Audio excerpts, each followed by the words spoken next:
Hey Beth.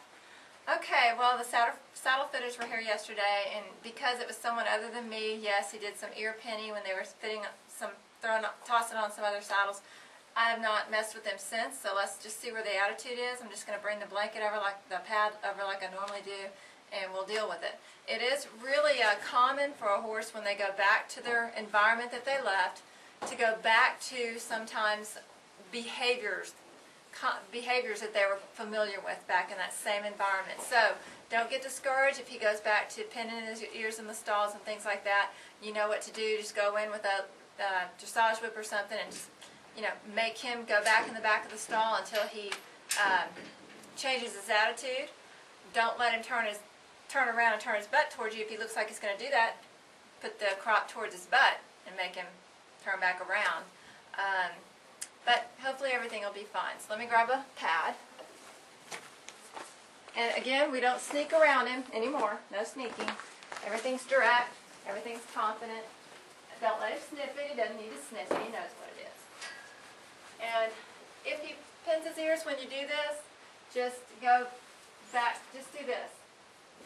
Just stand here and just put it on and off until he doesn't care anymore, until he's like, oh, whatever. And you can pet him.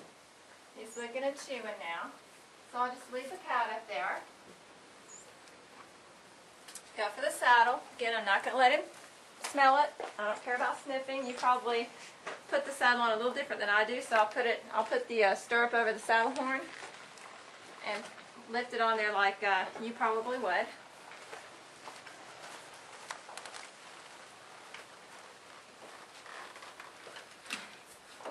And I would even shake it around. I don't mind if the stirrup falls over and hits him. I'm going to just rock it and shake it. Wait.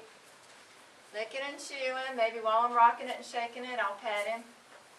He's licking and chewing. And we just wait for all signs to go away. And this is a long-standing habit of his, so it's not going to go away in a 30-day period of time completely. But he is so much better. I know you agree with that. Yes. So I'm going to go around and straighten it. I always touch his bottom. I never just walk around without touching him. Just because of his history. I don't want him having any flashbacks that I pay for. Fix the saddle pad. Of course, I taught you how to make sure it fits him. Coming off the shoulder. Put my arm back on him. Come back around. Saddle pad up.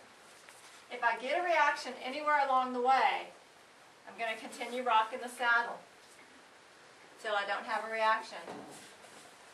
Okay, grab the girth, which I forgot to get out. Sorry about that.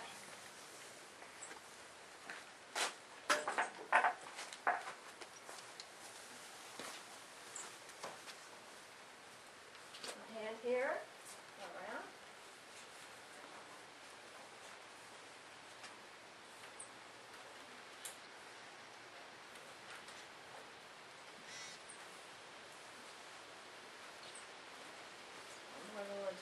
Here.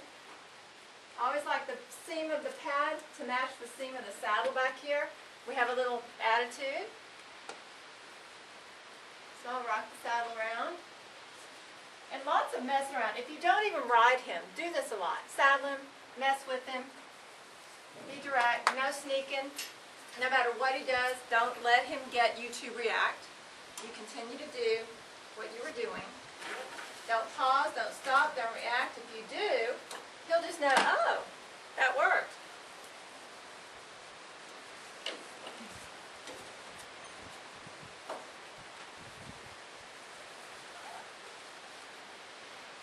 So what I'll do is just snug it up.